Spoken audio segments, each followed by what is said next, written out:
Mag-release po kayo. Maganda i-release yun. Ganda nga kaysa doon. Pasahero nga lang po ako, mag-release ako. Yan dyan maganda mag-BGS. Ganda na. First time namin dumaan. Dumaan dito. First time. Nung bata ko, dito kami dumadaan. Talagang nahihilo ako. Palagi nagsusuma. At sa Quezon. Dito, Kasi nga, Pagkaroon pa siya.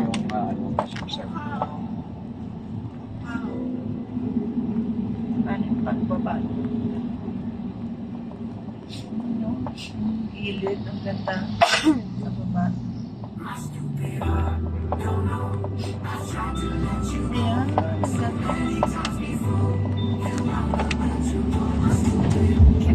ganda. Preserve pa rin nila itong mga pine trees. Kaya nga maganda yun.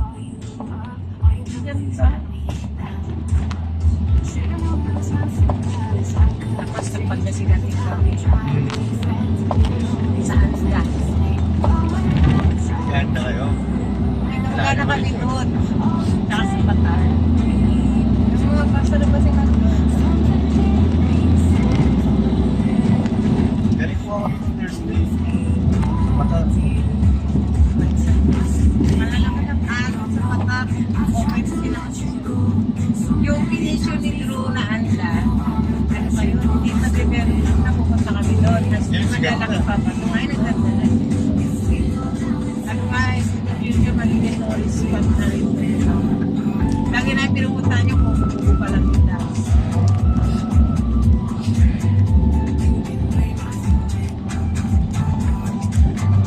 Bala ka namin pumili sa dati. Mura lang ang lupa. Sayang. Kaya ngayon na mataas na. Kasi iba din na rin nila binibenta. Kasi may kamag-anakan kami. Yan, sabihin na Meron silang babusan. Kami doon nakakasya sa mga salamat. Pero yun ay yung laman ng bulan, puro isda. Saka yung ulit ang bilabot sa ano sa balan.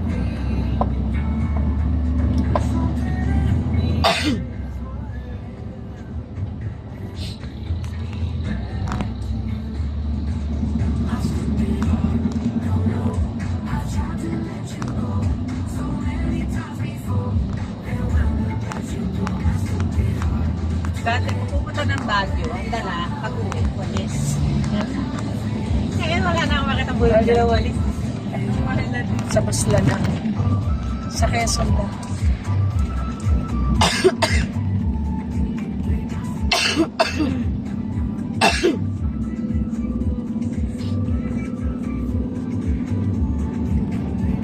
Dati walang mga ano, yung mga ganyang bahay-bahay. Puro pine trees lang talaga. Wala yung mga bahay. Oh, wala.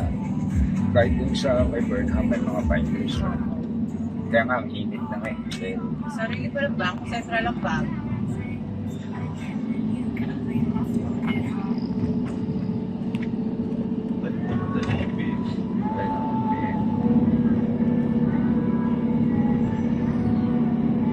Dito kami nagpunta noon. Nag-ano kami?